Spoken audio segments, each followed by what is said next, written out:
Hello. Yes sir. Yes okay, तो Spermatophyta में मैं एक चीज बोल रहा हूं आपको कि इसमें जो है स्पर्मेटोफाइटा की बात चल रही थी।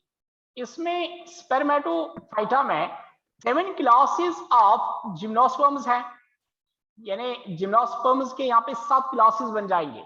तो वो जब हम प्लांट किंगडम में आ जाएंगे, प्लांट किंगडम हमने पढ़ना है, उसमें हमने जिम्नोस्पर्म और एंजियोस्पर्म दोनों को डिटेल में पढ़ना है, वहां पे क्लासेस भी हम मेंशन करते हैं।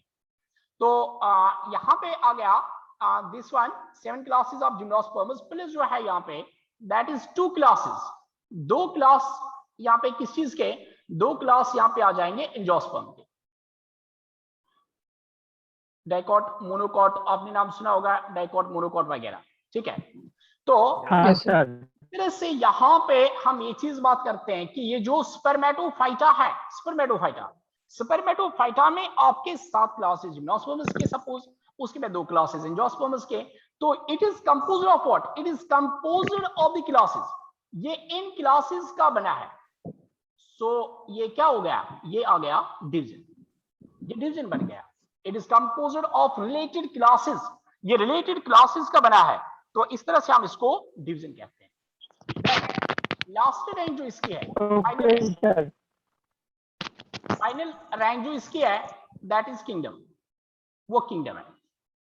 किंगडम क्या है, किंगडम के बारे में ये चीज आप याद रखो, हम कहते हैं it is highest rank of classification, highest rank of classification, highest सबसे टॉप रैंक जो है क्लासिफिकेशन की वो किंगडम, पहली बात ये। दूसरी बात, kingdom is what, it is composed of related divisions, या it is a group of related divisions, ये रिलेटेड डिविजन्स का बना होता है, ये रिलेटेड डिविजन्स का बना होता है in case of plants, and ये रिलेटेड, हाँ ये रिलेटेड फाइलम का बना होता है इन केस ऑफ एनिमल्स। बात को समझ आओ, जो किंगडम होता है, किंगडम हाईएस्ट रैंक होता है, हाईएस्ट रैंक ऑफ क्लासिफिकेशन। दूसरी बात, ये किस चीज का बना होता है, ये it is group of related divisions, ये रिलेटेड डिविजन्स का बना होता है इन केस ऑफ प्लांट्स, या रिलेटेड फाइलम्स का बना होता है इन केस ऑफ एनिमल्स। तो इसके लिए कोई सफिक्स खास नहीं है। इसमें आप ये भी चीज याद रखेंगे, अगर ये हाईएस्ट रैंक आ गया तो स्मॉल लेस लोएस्ट रैंक जो है, लोएस्ट रैंक ऑफ क्लासिफिकेशन जो है दैट इज वो ये आ गया। दूसरी बात ये थी, एक और चीज आप याद रखें, यहाँ पे टोटल जो है वाइटाकर ने जो क्लासिफिकेशन दी वो भी हमने पढ़ने आगे डिटेल में। तो as per that classification there are 5 kingdoms, as per that classification there are 5 kingdoms, 5 kingdom है। कौन कौन सा, उसमें एक आ गया that is Monera, Protista, fungi, Planta animal. तो अब मैंने यहाँ पे अगर हम पहले वो बोलेंगे जो अभी हम बात कर रहे थे, क्योंकि उनके बारे में अभी हमने बात नहीं की, तो एनिमल्स के बारे में हम बोल रहे थे, एनिमल्स के बारे में। तो एनिमल्स के बारे में जब हम बोलते हैं तो इसका आ गया किंगडम एनिमल, ठीक। उसके बाद हमने यहाँ पे प्लांट्स की भी बात की, प्लांट्स की बात, तो उसको हम कहते हैं किंगडम प्लांटिया, यहाँ पे किंगडम प्लांटिया। आफ्टर दैट ये दोनों हमने सुने, उसके बाद और 3 जो यहाँ पे ऐड होते हैं, 3 add, that is kingdom Monera, जो कि प्रोकैरियोटिक ऑर्गेनिजम्स को कंटेन करता है, यूनिसेल्युलर प्रोकैरियोटिक ऑर्गेनिजम्स को कंटेन करेगा। इसके बाद जो है दैट इज सर मोनेरा, हाँ बोलो सर मोनेरा किंगडम में सर बैक्टीरिया रहता है, हाँ मोनेरा में बैक्टीरिया रहता है। Yes, any more question? No sir. देखो बात सुनो आप, मैं बोला ये 3, ये 2 आ गए, इनके बारे में तो आपने अभी मतलब हम बोले थे, किंगडम एनिमलिया, किंगडम प्लांटिया। उसके बाद जो है किंगडम मोनेरा, ये सारा हमने पढ़ना है 1 बाय 1, सारे किंगडम्स को पढ़ना है। किंगडम प्रोटिस्टा, ये एक और किंगडम आ गया। किंगडम फंगी, ये एक और किंगडम आ गया।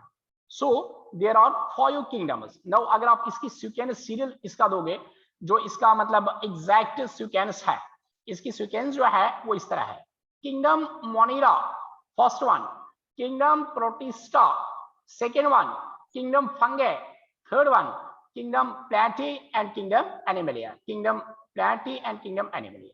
तो इस तरह से जो है ये इसकी अब सीक्वेंस बनती है. So kingdom is highest rank of classification. Kingdom is composed of divisions or phylum related phylum. तो and there are 5 kingdoms as per Whittaker's classification. वो हम बोलेंगे Whittaker classification आगे. तो वो 5 kingdoms कौन कौन सा है? वो है Monera, Protista, Fungi, Animalia and Plantae. तो ये 5 kingdoms आ गए. तो ये थी एक्सोनोमिक कैटेगरी. ठीक है, एक्सोनोमिक कैटेगरीज क्या होते हैं उसके बारे में हमने आपको बता दिया. एक्सोनोमिक कैटेगरीज का मतलब क्या शेड्यूल है, कैसे उनको जो है हम यहाँ पे 1 बाय 1 लेते हैं. तो अब मैं एक पॉइंट पे आ जाऊंगा, तो बाकी आज के लिए इतना फिर काफी हो जाएगा. तो एक पॉइंट जो है उसको उस पर आप फोकस करेंगे फिर से. वो तो मैंने आपको बता दिया है, but I am revising that point क्योंकि पूछा जाता है. तो वो क्या है, जैसे हमने यहाँ पे किंगडम लिखा, अगर मैं यहाँ पे किंगडम लिखा, यहाँ पे दिस इज किंगडम, उसके बाद आपको बाकी सीक्वेंस पता है, बाकी सीरीज पता है, तो लास्ट में यहाँ पे लिखूंगा स्पीशीज. ये आ गया स्पीशीज. ठीक है, अब देखो आपने ये चीज याद रखना है.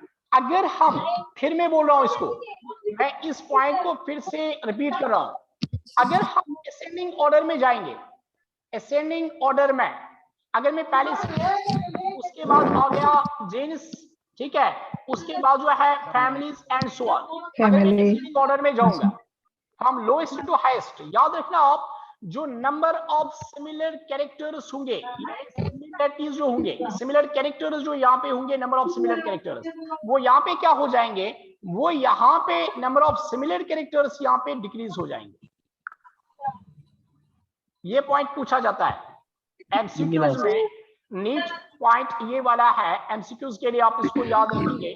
ठीक है, अगर हम असेंडिंग ऑर्डर में जाएंगे, जीनस से किंगडम की ओर जाएंगे, पहले स्पीशीज को देखेंगे, उसके बाद जीनस को देखेंगे, उसके बाद फैमिलीज को and so on, then kingdom को, तो नंबर ऑफ सिमिलर कैरेक्टर जो होंगे ना वो डिक्रीज हो जाएंगे, डिक्रीज. ये पहली बात थी.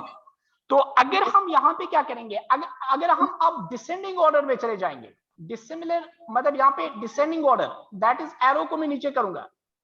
अगर डिसेंडिंग ऑर्डर में मैं चला जाऊंगा, पहले किंगडम, उसके बाद वगैरह, जो नंबर ऑफ सिमिलर कैरेक्टर्स यहाँ पे होंगे, नंबर ऑफ सिमिलर कैरेक्टर जो होंगे वो यहाँ पे इंक्रीज होंगे.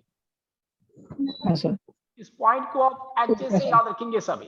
पहला पॉइंट ये था.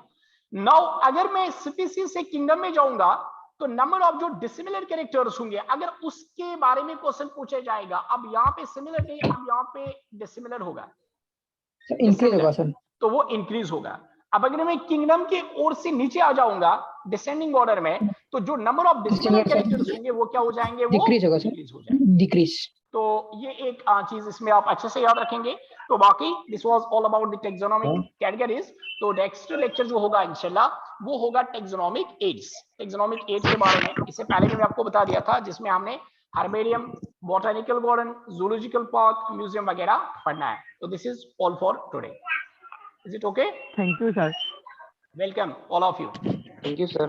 Thank you, sir. Thank you, sir. Allah Hafiz. Allah Allah Hafiz, sir. Allah Hafiz. Okay, sir.